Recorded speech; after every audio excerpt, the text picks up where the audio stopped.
এ মামা জিগাতলা কোন দিক দিয়ে বেরোবো? শুধু ডাইনে? আচ্ছা ঠিক আছে। ডাইনে আর বামে শুধু ঘুরতেছি আর ঘুরতেছি। আল্লাহ, আমার লাইফ টাইম এক্সপিরিয়েন্স, আমি লিটারালি হারা গেছি।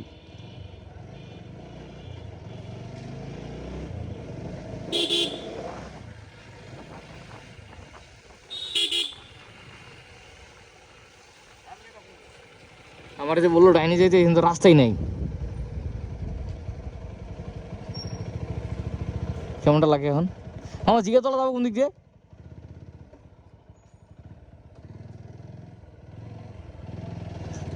আমি কি বললাম, আমি শুধু ঘুরতেছি আধা ঘন্টা থেকে ঠিক এইভাবে ডানে বামে ডানে বামে। অলরেডি 5 থেকে 6 কিলোমিটার আমি ঘুরছি। কোন শখে আমি ওকে বলছিলাম যে চল আমি তোকে নামাই দিয়ে আসি হাজারিবাগে। হ্যাঁ রে, হাজারিবাগ। আল্লাহ, আমি এত বছর থেকে ঢাকায় আছি, আমার সাথে জীবনও এরকম হয় নাই।